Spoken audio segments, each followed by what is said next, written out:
What's up, everybody? Welcome to episode 6 here of Game of the Year 2020 Awards Showcase Spectacular here at Rocket Punch. I'm Cameron, that's Seth, and we're here to talk about our favorite games and events from 2020 and our Game of the Year stuff. Specifically, this episode is for the win, actually. For the win. That is the category we're going to be talking about today. Seth, are you ready? We just finished Biggest Fail. We get the salt out. Now we're going to rejuvenate our mind, body, and soul with some good stuff that happened in 2020. Yes. To quote a very old For the Win moment, my body is ready. Yes. Good. I hope it is. I would have won that year had Rocket Punch existed then. Yeah, actually, yeah, that would have won. That might have been the fanboy explosion years. You never know. Ooh, man. I got to tell the story of that one day. One day we'll have to get you on. We'll have to talk. We'll have to get that and other Cameron on. Yes. So that we can talk about it. Yes. And everyone at home is like, what is he talking about? But you know. I know what you're talking about. But guys, a quick recap in case you're listening to these episodes out of order here. This is the Game of the Year 2020 Awards Showcase Spectacular here for Rocket Punch. We have 10 episodes. It's a 10-part series where we're talking about our favorite games and moments from 2020 in the gaming realm. This is episode 6 of 10.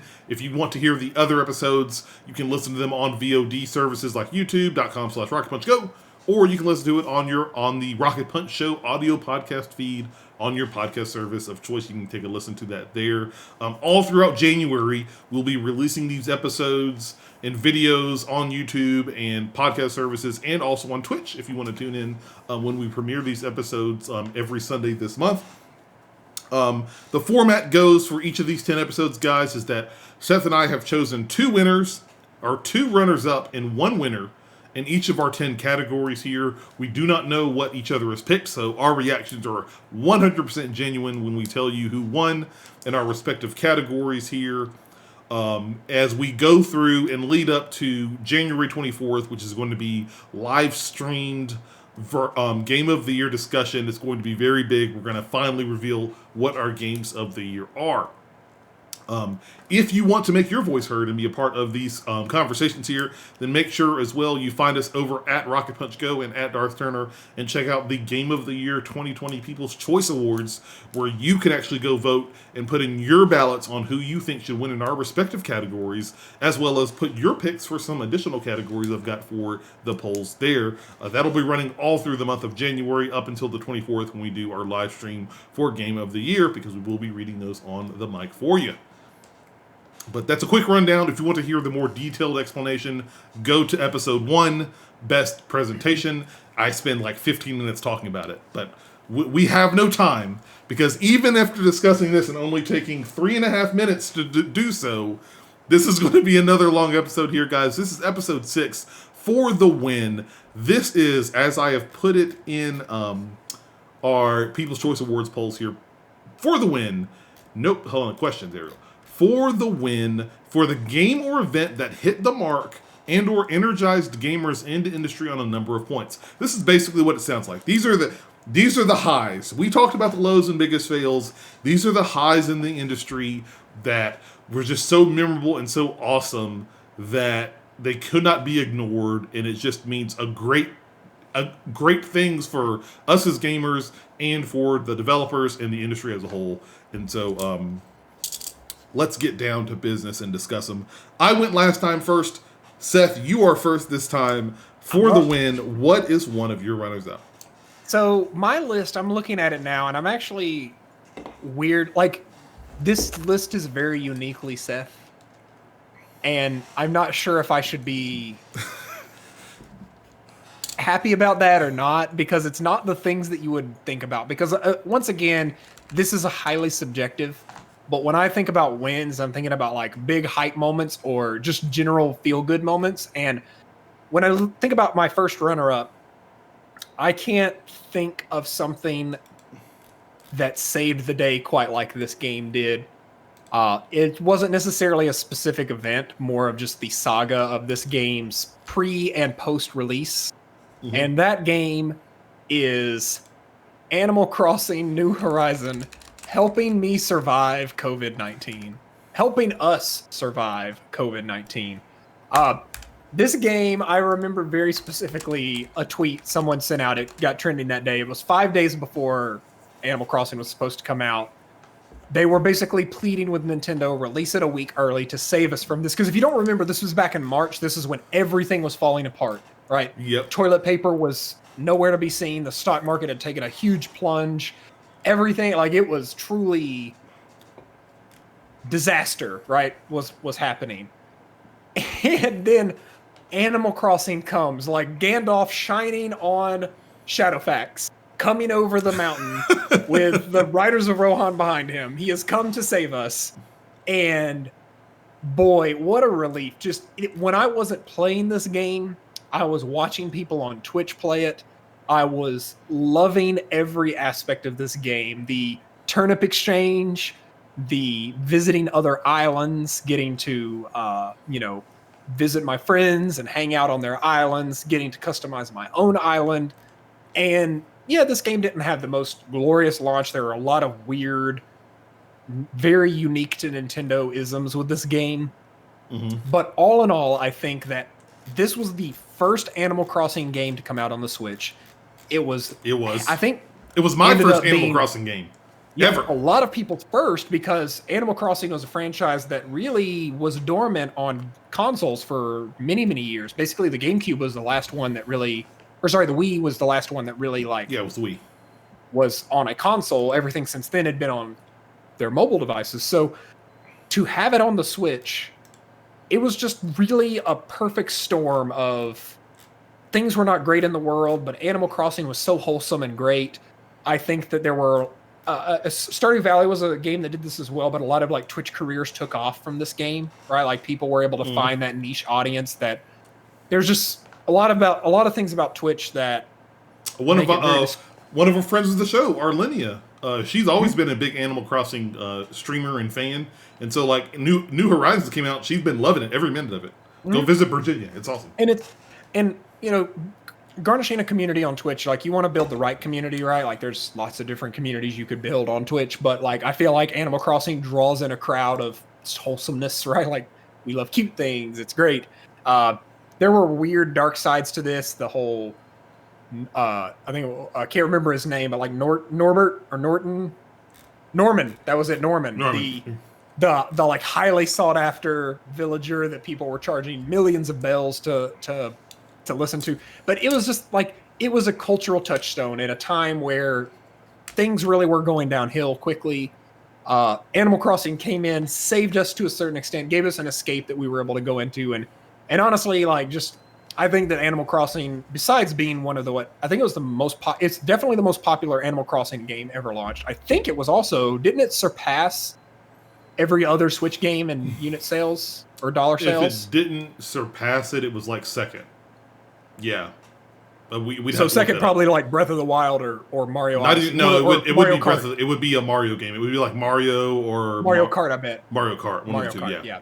So it was just so refreshing, and to see Animal Crossing in full HD on my television, being able to take it with me, getting to catch all the bugs, and sadly this was a game that I kind of fell off. I actually booted it up the other day and went and did the cockroach killing. I booted it up today, and I was like, "Why is there a cockroach in my house? Kill the cockroach!" You gotta squish him, baby. Gotta squish him. But what a wholesome game, and like I booted it up on New Year's so I could see the New Year's Eve stuff and the big countdown and the fireworks. It was a lot of fun, right? And that's the kind of game that I have really learned to love as my gaming without getting too deep into this, but like I think the death of your childhood is when you become a cynic, right? Like and it's easy to do it when you talk about video games on a podcast like this, because a lot of times you're just talking about all the bad things that happen or reactions to the news. But the minute you become a cynic where nothing impresses you and everything is questioned, I think you kind of lose that light that you have as a child and enjoying things. And this is a game I think that helps cure that. That helps. Hey, you know what? Yeah, it had some problems, but all in all, this was a great game, and it was a fun experience for people to share together. All right. So Animal Crossing. All right, Zavala, calm down with your light references there. I know. You're right. Kidding. So, Animal Crossing Helping Us Survive COVID is my first runner-up for biggest win of 2020. A bit of a broad one, but I think that game deserves a shout out for being right place, right time, great experience. Okay. One of my runners up that I am going to put and discuss here, kind of almost in a similar vein a little bit, but from a different take from what you've talked about, Seth, is Supergiant Games and their development on Hades. Specifically, no forced crunch. Let me be specific about that. No forced crunch. The way in which their studio handled it, and I'm going to say, I understand full well that, I'm actually reading an article now. You guys can reference here. It's from Nathan Grayson over at Kotaku.com. It's called "The Secret to the Success of Bastion Pyre in Hades: No Forced Crunch, Yes Forced Vacations." And it's a very eye-opening article. I know a lot of people talked about it kind of after the Game Awards, and kind of more light being shined on Hades in its development. A game that came in early access last year, and then finally got its 1.0 release this year to critical acclaim. It's IGN's Game of the Year. It's a lot of people's Games of the Year. It's really been, and I think it's been nice to see. As much as I love and enjoy The Last of Us Part 2, it's nice to see a lot of more variety between the official outlets. Some people are picking The Last of Us, some pick Hades, some pick Final Fantasy, some pick Cyberpunk. Well, I haven't seen anybody pick Cyberpunk yet. But you understand what I'm saying. For more, see Biggest Fail. But I wanted to add this on the For the Win list specifically because we've referenced a lot in Biggest Fail the crunch. All we hear about in the news is crunch. Naughty Dog has crunch. CD Projekt Red has crunch. 343 Industries has crunch. Rockstar has crunch. Crunch. We got to get these games out. You're going to have to work 80-hour weeks. Blah, blah, blah, blah, blah. To make these games perfect. But no, I even think now the fact that not many people talk about it, when good stuff happens, like a studio who's taken an approach to work actively to avoid crunch, necessary crunch, to give their employees the time they need to rest, give them a better mental state so that they can continue to produce what they need to for the game, should be applauded. And, I was going to say, I understand Supergiant Games is, according to this article, now and this is actually from 2019. They probably updated it. But, it's at this article, 17-person studio. It's probably a little bit bigger now, but it's a small studio. But still, the fact that they have released, let me go through their games: Bastion, Transistor, Pyre, Hades, critically acclaimed games that have done very well on Metacritic scores and whatnot, and have sold very well. And the fact that Hades is, I think, honestly, their first one that has really scratched and peeked through to Game of the Year discussions for 2020.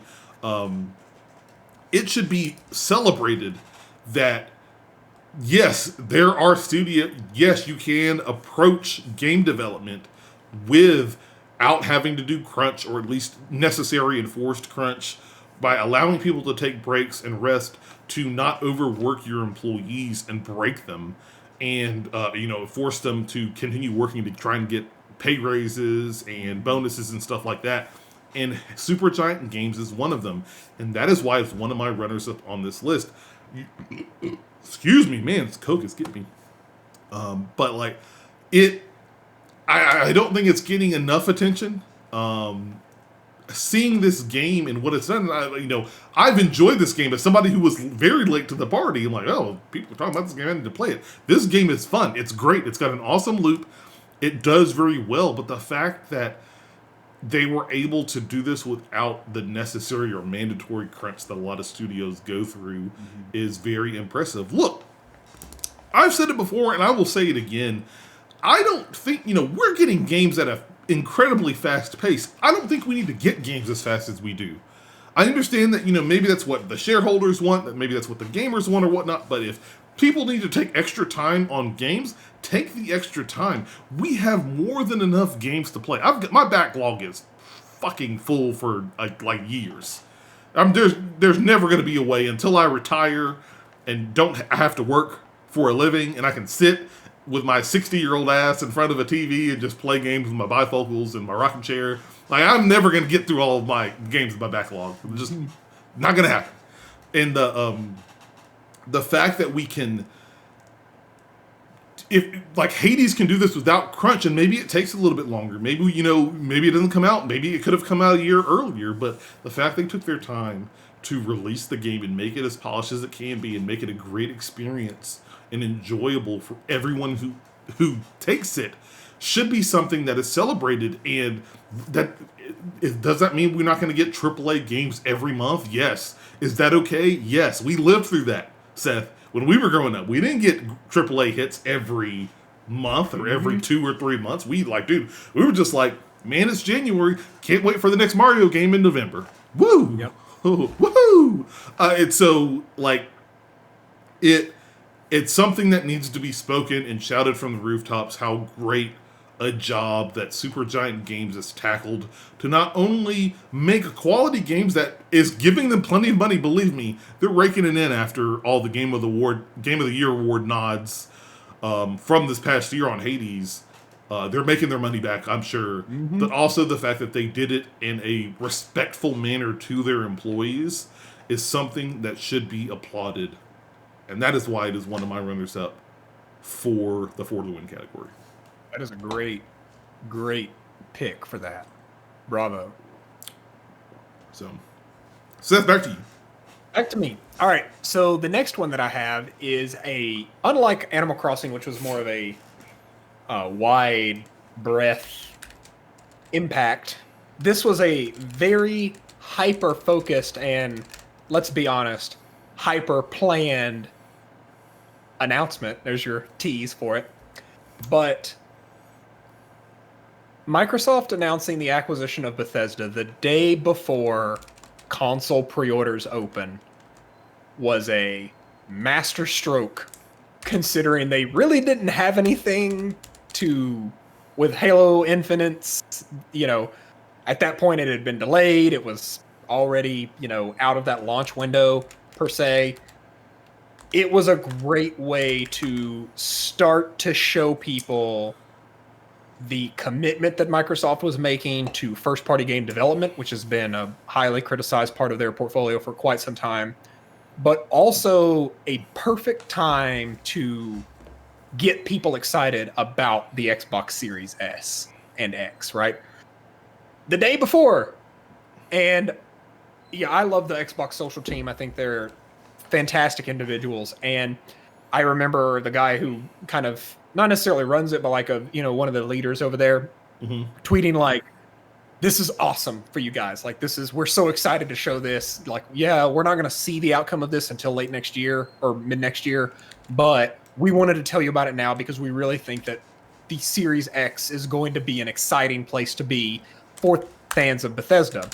So when I think about like PR wins, this is the definition of it, right? Like, this is the best they could do considering their competitor was going to be launching with a Spider-Man game and a remake of Demon's Souls, right? Like, it was the best you could do to try and get people excited for your thing. Game Pass is a continual like beacon of goodwill and a beacon of value for a lot of gamers. But people really wanted to see Microsoft's approach and how they were going to be taking this. And I think this is a huge commitment, $7.5 billion, bringing in it's a lot of money. A lot of money. And that is something that for a company where 3 or 4 years ago, people were even questioning, hey, is Microsoft even going to be making first party games? Like, have they stopped caring, or are they more focused on being a platform? Are they going to be a Steam more than a Microsoft, like they had been? Are they going to just focus on being the distributor of these games? And I think by doing this, they very clearly said, no, we believe that Xbox needs first-party exclusive content. And I know I'd mentioned this on another episode, but I'll say it again. Overnight, they bought their seat back at the table, right? They bought their seat back at the table of critical acclaim, of quality of games, and I honestly think that when you look at what Bethesda has been working on for pretty much since Morrowind, but really in the most recent years, they've been pushing cloud gaming, they've been pushing VR and new tech, basically like new innovative tech approaches. And while Microsoft is kind of hands off on VR, they are very hands on with cloud gaming. And they've really been trying to create games that keep people engaged for a long time. They saw Skyrim was a game people kept coming back to, right? And Skyrim, despite its early mod debacles, once they actually got the mod creation tools in there, proved to be a really strong source of a lot of ongoing support from the community, right? Same went for Fallout. Fallout had that mod support built in, and there's been a lot of cool things that came from that. And say what you will about Fallout 76, but a lot of Fallout 76's cosmetic store probably came from how successful the mods were on PS. Probably. So, not saying that's the direction they need to go moving forward, but people like that. It's been the secret sauce to PC's success for a long time in the hardcore community. I think it was the secret sauce for why they were able to relaunch Skyrim on everything known to man, including Alexa, and people kept buying it because the brand was just so cemented with mod support. And that coming into Microsoft and the Xbox brand and their commitment to PC gaming, it's so hype. I can't even describe how hype it is that this has happened. But to announce it the day before pre-orders go up was a genius move from their point of view, and I think definitely deserves a runner-up slot for biggest win of 2020 from a hype perspective. So, anything you want to add on that, or pretty much is what it is? I mean, that's a good pick. I'll add my thoughts because this is also one of my runners up. Oh, really? For the win is, and maybe not so much on that includes too, but just Microsoft acquiring Bethesda. For the win, I don't. I think all the same. There's a very tiny part of me that's like, you bought these studios so you can have them in your house, but then at the same time, flex. If you have that money, do it, because I've talked about in previous episodes here in Game of the Year, previous episodes of the Rocket Punch Show, that's my one criticism for them is getting some strong first party contenders that can compete with what Sony's coming out with. That's their one thing. They've got the services down. They've got the hardware down. If they can get the games, the exclusive games that's only going to be found on that platform, to draw people in and get people invested in there, Xbox is going to be even more of a juggernaut than they already are. And them acquiring Bethesda and ZeniMax Media in particularly, I even forgot the fact that it was before pre-orders went live, is a huge win for them. Something which we're not really going to see the full ramifications of that for about a year or two, honestly, even after the deal is signed. Yeah, we started seeing some stuff like some of the games that started popping up on Game Pass where they have more of a permanent home on there. But like these new game releases like Starfield and Elder Scrolls and Wolfenstein and Doom, all these other games, that's going to be in 2 or 3 years. That's when we're going to see those games come out. And I think, it's going to time very well with the other releases that they have for their other studios to really, I think this generation is Xbox's for the taking, being honest. And I think that if they can, they get their first party exclusives, in my opinion, up to snuff, then they're going to be unstoppable. And I think them getting Bethesda was just a huge win for them in their studio, and not even for Bethesda as well, because they get probably a lot more assurances, and they have easy revenue. They're owned by Microsoft, for God's sakes. Like, come on, like as long as you're not a Lionhead studio, you're totally fine. You're not going to get shut down. But yeah, rip. But no, that is one of my runners up. And nice. For the win. category here. So great.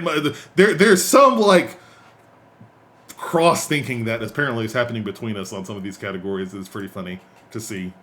Well, and these are the categories I think that you'll see them because these are the lighthouse moments, right? Like these are the moments that you're right. Set the year apart. So so you want me to go with my final one here? Yes, your final one, then my final one.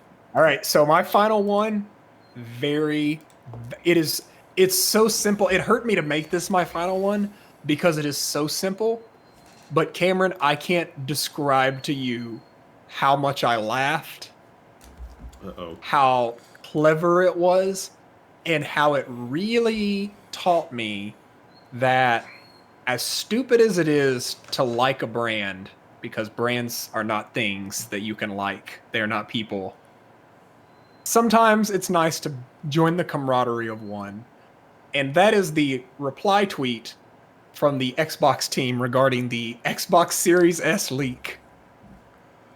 At 1:30 a.m. Central Time, I'm just hanging out. I'm seeing all these leaks. So here's some context, because this was also hyper contextual to the situation I was in. So I had just finished a vacation, a week-long vacation, a socially distant, very safe vacation at the beach in Florida. I had returned to my girlfriend's at that time fiance, because I proposed to my girlfriend during the trip. So she was my fiance now. I returned to her parents. So this was before all of the. I'm trying to remember if this was. I actually can't remember if this. I think this might have been the pre-order, the Bethesda stuff. Now that I think about it, because that's where we pre-ordered the game. That's where we pre-ordered the console. Okay. Do you remember when the Series S leak was? We can Google it real fast. Series S leak. September, early September. Okay. So this would have been that. This was actually while we were still in Florida, because this was the day after my birthday. So we were in Florida. So this was, I remember now. I'm sitting up on the couch in our condo, and I just see all these leaks coming in, right? Of the Series S, $299 price tag. Like, basically, it was just the splash promotional image that was going to go up on the Microsoft account the next day, right? And Microsoft, just like the Xbox official Twitter account, just simply tweets out, the specific meme is the little fuzzy bear character that's got the like shifty eyes. I don't know if it's something you could pull up, but just like like visible concern, right? And I just remember laughing really hard, because it's one of those situations where it is a bit of a disaster scenario because your product is leaking, your product announcement is leaking. However, that was also the worst kept secret in gaming at the time. And they just took it with such a light heart. And I've sung the praises of the Xbox social team. I really wish that every video game company would take a page out of their book and like lighten the fuck up from time to time and stop being so by the book. I think the best social media engagement is when you are human about it.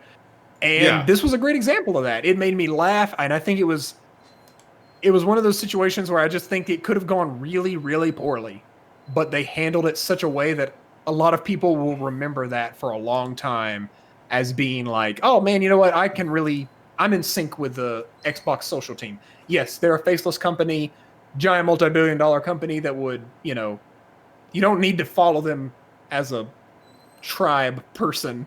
But it was also a fun, like, as a fan of Xbox and just Xbox being very pro-consumer, it just kind of reinforced that. And I thought that was that was one of my favorite moments just in the whole discourse around new consoles. And I thought it was a lot of fun. So that got my biggest win of 2020 for just being a cool response. And like I said, this is a very uniquely Seth win, but I guess I was just riding high.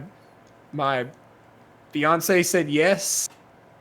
A couple days before, I was at the beach, and then all of us, I was ready to get back and talk about next gen games, but then all this stuff was happening, and like, oh, that was so exciting. So it just kind of hit me right place, right time, kind of thing. So good pick. That's a good pick. my pick and my winner, man, that was a nice pick. This is a high, but I'm gonna prepare everybody. It's gonna get real a little bit Oh. here. It's gonna get real, for a lot of different reasons, and they will become clear once I announce this. My winner for the win category here in 2020 involves specifically the Black Lives Matter movement and kind of how that was handled and approached in the gaming industry. Specifically, if you guys remember this summer when all these protests started happening, it was so awesome. I'll be very clear, like so awesome to see. I'm in my early 30s, and I've followed games since I was a little kid. My dad introduced them to me at a young age, and never really thinking about it until like a lot of conversations that have happened over the past few years, and the fact that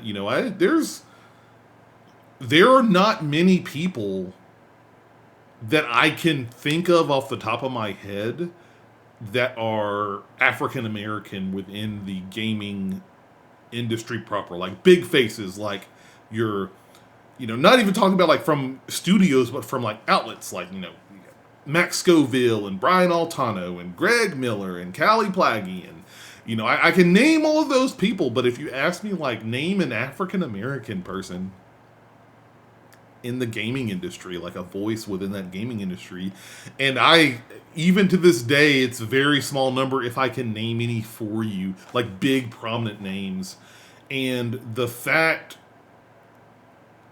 I feel like, I honestly feel like it was kind of like it was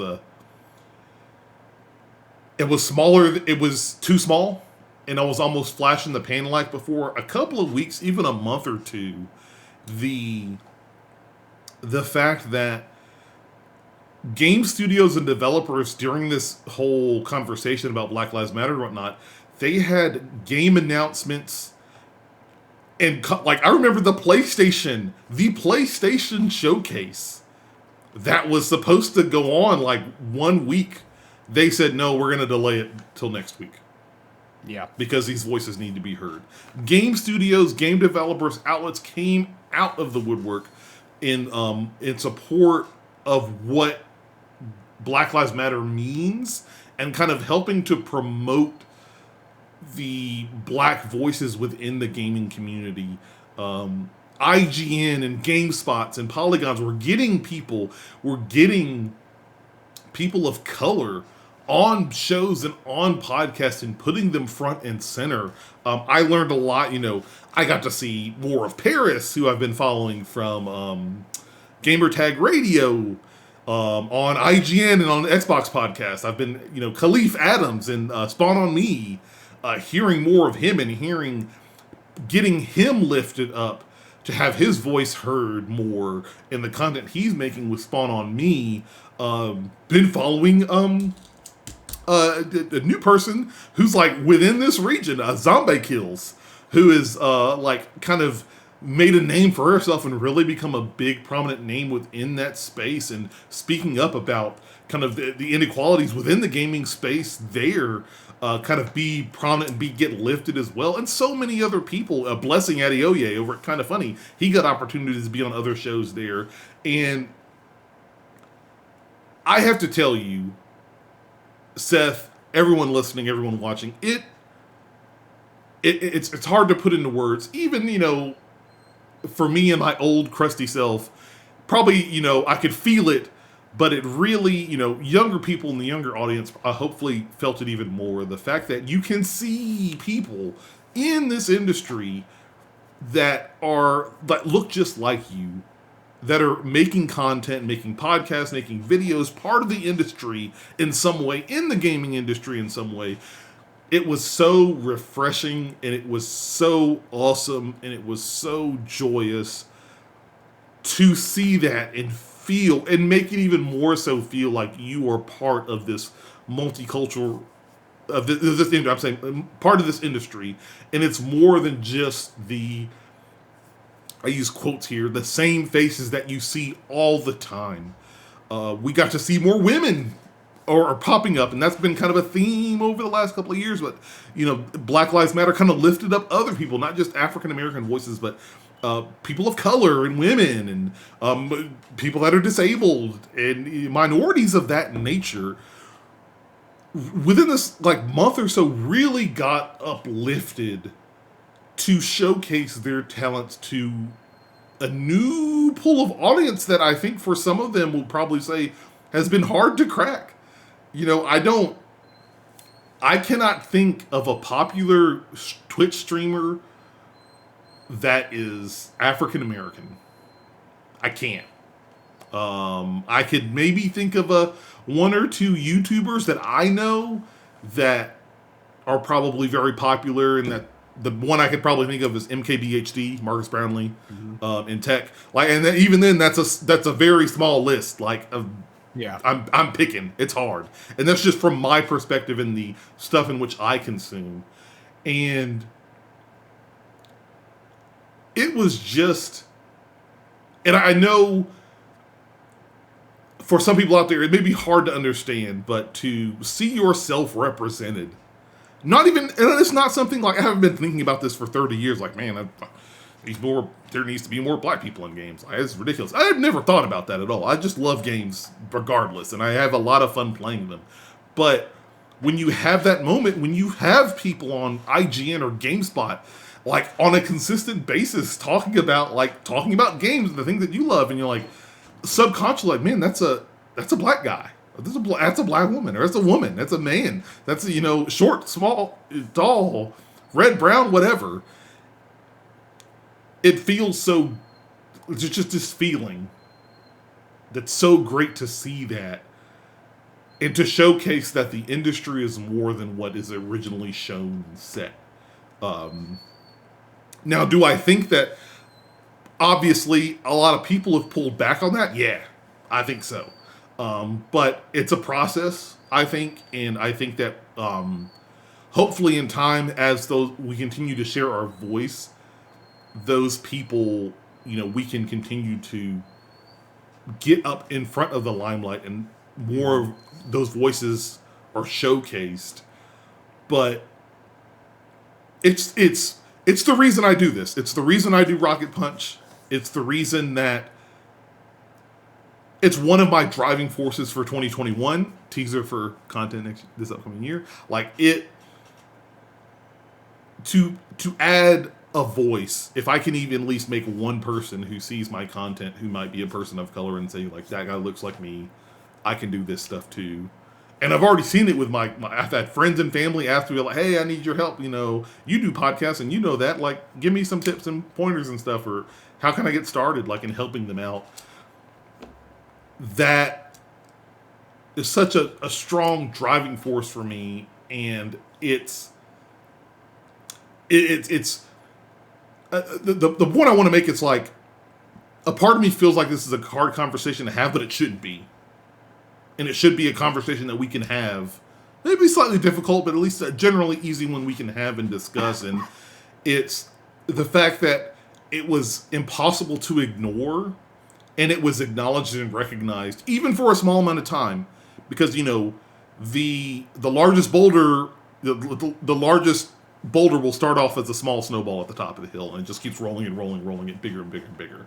And, there's some place to start. And I think this was a really big starting point for us, and for the industry, with all the stuff out of the Black Lives Matter, and kind of highlighting people of color and minorities this summer, and all of the content that people make on YouTube, on Twitch, on Mixer Rip, and all of these other services, to showcase that it's how multifaceted the people that are helping to add to this gaming industry and to this hobby and to this passion that we all love. It was a really big deal for me. And, just like Seth, you said, this is you said your number one winner was a Seth-centric answer. This can be called a Cameron-centric answer. But I really, this was very important, regardless of how small it was and how I wish it would have been bigger and continued. But that just means there's more work that the industry has to do for that, to keep that ball rolling. And I'm just glad to see. I felt very good in 2020 on that facet. The fact that I was starting to see people like me in the content that I consume. And it was really something special to see. And I know it's really something special for younger people that are looking up at this to see. I have my nephew sits there and, I think I talked to him one guy. One point he was like, when I grow up, I'm going to be a YouTube streamer or a YouTube person, Twitch streamer. And the fact that he can say that and has, can see people like him in the content he watches is something that's awesome to see. And that's why kind of the Black Lives Matter movement impact on the industry is my for the win. Could have been put into biggest impact. I thought the COVID thing was a little bit bigger than that, but that's why it's in my for the win category. You definitely win best answer. Because that was a truly heartfelt thing. And, I'm a balding, bearded, white dude, so... And I love you. We love each other. There's plenty of me out there, Tune into any podcast, you'll see me. But I couldn't do the show without you. The Rocket Punch show would not be what it is without Cam and Seth. And every person that you mentioned, right, is... If you don't know that name, learn the name. And get on there and share the content, because I can tell you you're talking about tech YouTube, Marcus is tops supreme. You talking about kind of funny, you want me to tell you who brings life equal to, if not, and I will say in talking about like the Halloween stuff, Blessing God. was really on point with just really stepping up. And I've talked before, like Greg is a great personality. He carries a lot of that that network, I guess I'll call it. But Blessing has, like, as soon as they announced Blessing, I was like, man, what a good pick. Like, what a fantastic pick, because he had been doing amazing work beforehand. You talked about Spawn on Me, dude. One of the best freaking game podcasts you can put into your ear holes.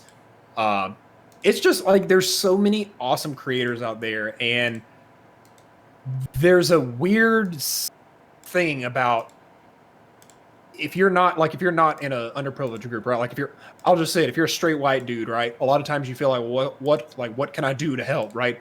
Best thing you can do is like share content, like tell them that they're doing an awesome job, like tell folks, and this goes beyond just like black or white. This is like, I think one of the best video game podcasts, period. The most entertaining to listen to is What's Good Games, all women podcast. Yes. And every time I listen to one of their episodes, it's such a treat, because their approach to discussing and talking about games is so unique. And a lot of times I listen to the content from IGN, from Polygon, from and a lot of these places, and it just seems like the same conversation over and over, right? And then I'll go and listen to Khalif on Spawn on Me, or Andrea Renee on What's Good Games, and it's just such a refreshing, and I'm like, this is new creative content, not the regurgitation of PR statements that I seem to get in a lot of my other things. And so if you are curious, like, watch the stuff, put them higher in your priority list for turn on for me, I turn on notifications for when new episodes go live so I can download it immediately, because I know they're looking at those downloads, and that's what they share with their sponsors when they're trying to get money and sponsorships, right? That's the stuff that matters to them. So what you can do is listen to content that's good, created by people that you enjoy following. So bringing it back to what you said, Cameron, the best response goes to Cameron, and I don't think there will be a better response for any of our future discussions either, because you want to talk about as much of a cloud as COVID has put over 2020, it really does suck that the Black Lives Matter movement has seemed to taper off in the way that it has. But I do agree with you in that we want to establish a pattern of conversation, right? You want to establish repeated, meaningful conversation, not one and done, flash in the pan. Your 15 minutes of fame. Yeah, we don't. You don't want to be 2012, right? Like you want to be. You want to be something of meaningful conversation. Anyway, that's a great example of like a flash in the pan situation, right? Like it is. You're right. You're right. And so you just gotta get out there and you gotta tell people there's great content out there. You just need to follow, you need to share, and you just need to appreciate. And what I would say, this goes across the board, is back when I was doing my leadership training stuff at large tech software and hardware company, I'll just say that.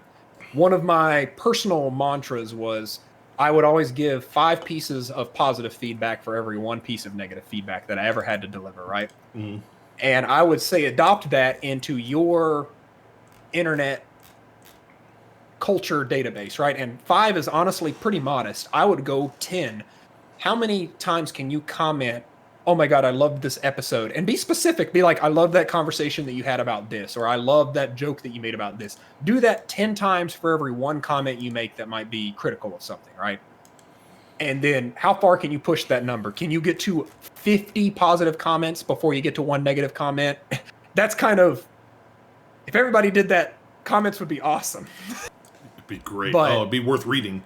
Bravo, Cameron. You, I think, expertly communicated a very important, probably the most important win of 2020 in the general Black Lives Matter content creator space discussion. I think that was awesome. Thank you for sharing that. You're welcome. And it's not going to stop. 2021 is going to be fun. Let me just tell you that right now. This is a bonus episode thing to talk about, but you know when you're a kid and you write a letter to yourself, like you write a letter to yourself in kindergarten that they give to you senior year? Yes. Okay, so there's a friend of mine that did that, and at the end of his letter, as a kindergartner, he wrote this. He wrote, sincerely, his name, never quit. He wrote it right at the bottom, never quit. And I remember him opening it on senior day or senior year, and that whole year we were like, never quit. And that is what I will say here is never quit. Keep going. If you're a content creator, keep going, keep making. If you're a content consumer, keep sharing, keep positively commenting. Never quit pushing the message. We got to get this solved. Word. But guys, that's it. Those are our picks for the win here. Myself highlighting the Black Lives Matter impact on the gaming industry as my winner for the win category, with Hades Development from Supergiant Games and Microsoft getting Bethesda as my runners up. Seth, his winner, the Xbox Series X leaked reply tweets from Microsoft's fucking tweet. Now I feel really dumb. From their team. No, dude, it's your pick. You pick what you want. Stand by it. And then his runners-up, the Animal Crossing and COVID support, as well as also Microsoft getting Bethesda. His runners-up here. It's time for the honorable mentions. Let's bring them out. You want me to go or you want to go? I can... I'll go first. You went first last time, so I'll go. Okay. All right. Speaking of things that are uniquely Seth, and honestly, this almost took the Animal Crossing spot, but as you can tell from my background, if you're watching on video, Animal Crossing had a profound impact on me. So this one is so uniquely Seth, it hurts. And that is, and I had to triple check that this happened this year because this is definitely one of those things that happened before the COVID thing, and so you lose track of it. But the final update for Star Wars Battlefront 2 came out this year. And if you have not heard me talk about my love for Star Wars Battlefront 2, oh yeah, that game redeemed itself tenfold considering its horrible launch. However, the final update came, and the thing you have to remember, Cameron, think about February 2020, right? We are 3 months out. So probably, no, sorry, 2 months out from The Last Jedi. Sorry, not The Last Jedi. The Rise of Skywalker. You know, the one where Emperor Palpatine came back in Fortnite. Yeah. That one. Yeah. Okay. Let's just say that Star Wars was in a weird spot. And a lot of people were not super thrilled about it. And obviously, like, the content drop that had happened in Battlefront was related to that. And so it was kind of like, whatever. But then they were basically announcing the end of the game, right? They were kind of ramping up to the end of support because they were going to move on to Squadrons.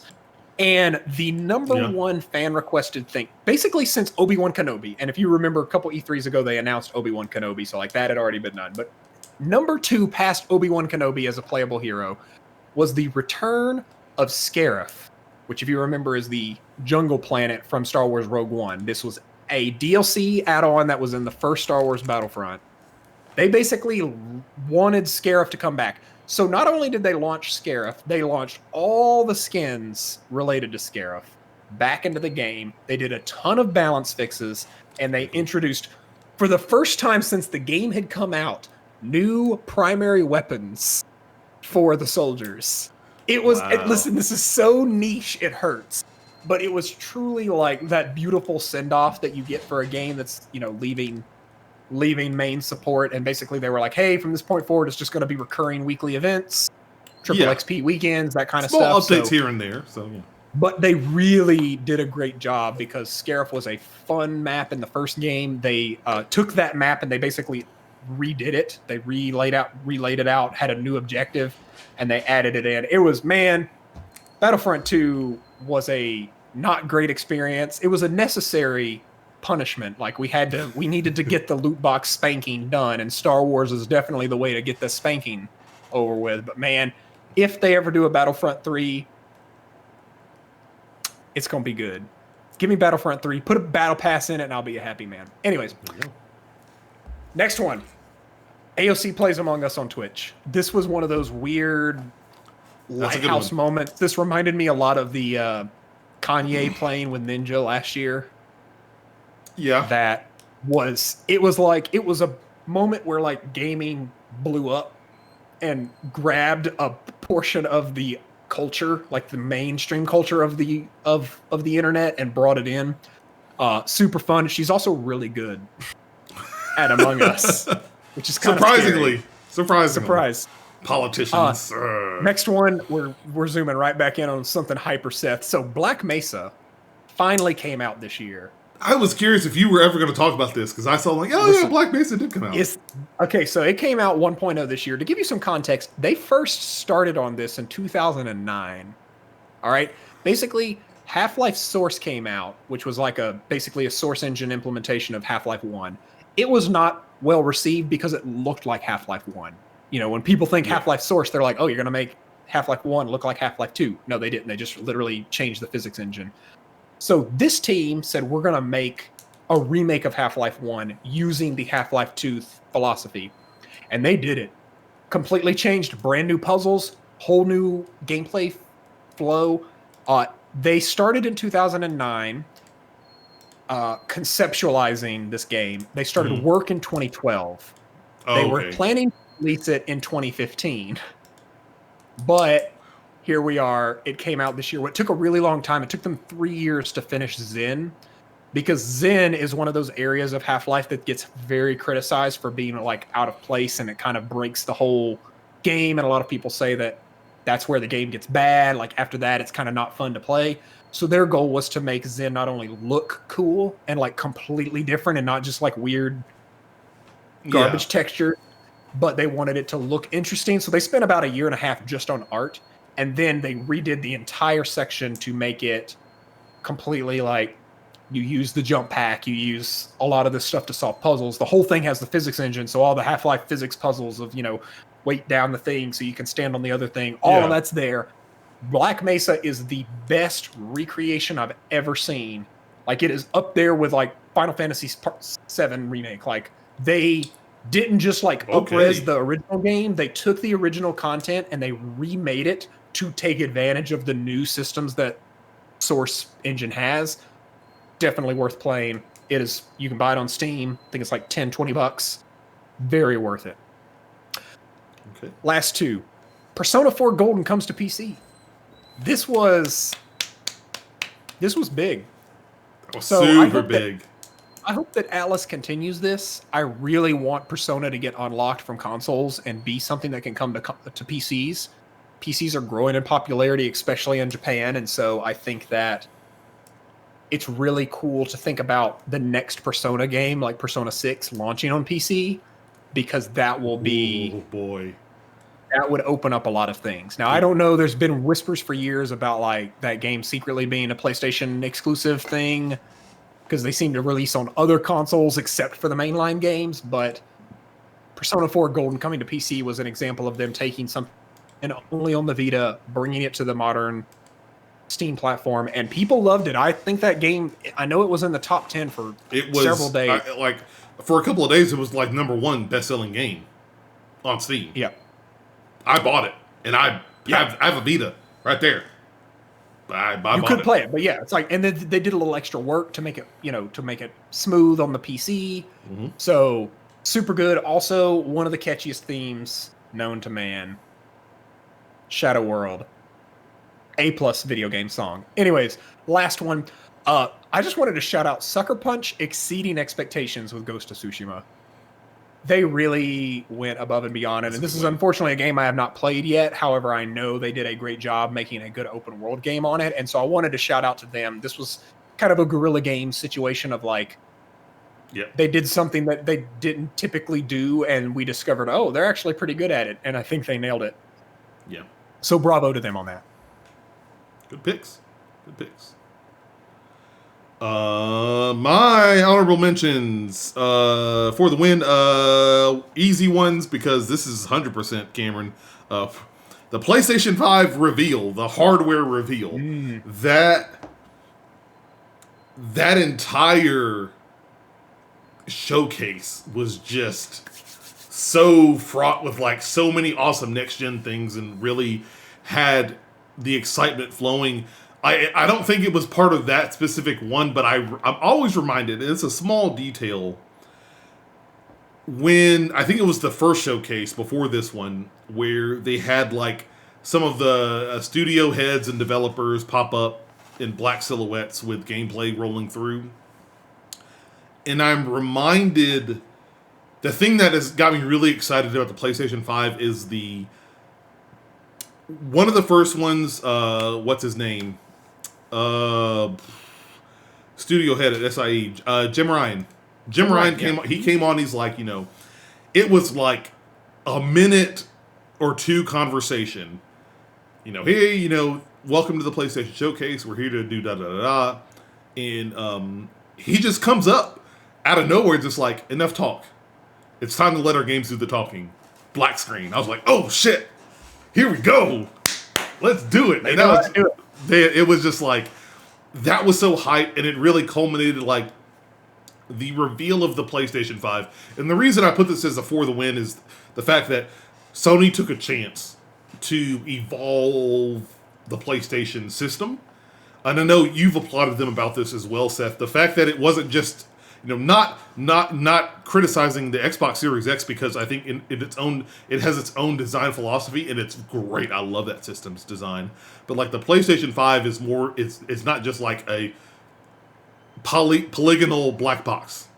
It's got the weird white fans and the controllers white instead of black that we normally expect. And the reveal of that console had a lot of people's heads turning and a lot of conversations about it, and like Sony taking some chances on product design, which I really haven't seen in since PlayStation's been a thing, and it was really cool to see.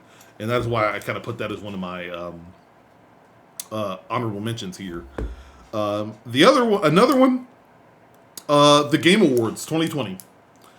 Specifically, the fact that went off as well as it did in this COVID era.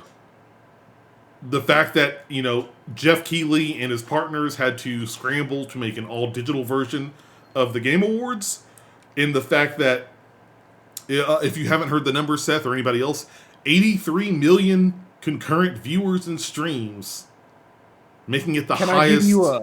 Can I give you a fun fact. Mm-hmm. And this makes me feel good. If that trajectory continues, next year, the Game Awards will surpass the Super Bowl in viewership. Meaning that the Super Bowl has 99 million viewers. So that means the number one sporting event, I would say the number one most valuable sporting event when it comes to ad time. I would say the World Cup is the number one sporting event in the world. Yeah. But the most expensive advertising slots belong to a stream that is dwarfed by the Video Game Awards. That should tell you something about where video games are in the year 2021. Those are some crazy numbers that they're out there. But because the thing to bear in mind is that the Super Bowl's viewership has been down year over year, while Game Awards has been, 40 million the year before? It was so far away from it. And then this year it's like 80 million. 83 million. And you're like, oh shit. If they add on at least 20 more million, they're going to pass the Super Bowl.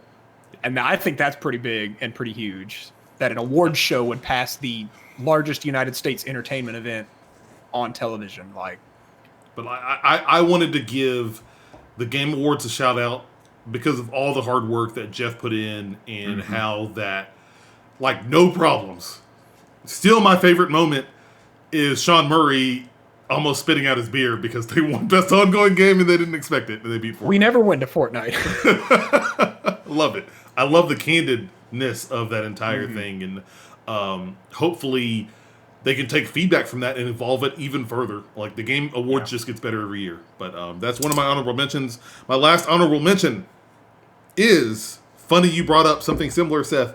Mine is specifically Ghost of Tsushima Legends. The multiplayer aspect of that game. The fact that this game was released and sold as a huge open world single player experience, and it's wonderful, it's great.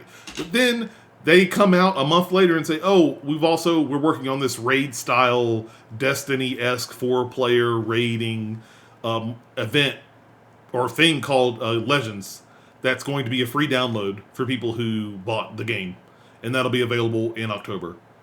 And the fact that they've released it and continued to put updates to it as well is just something awesome.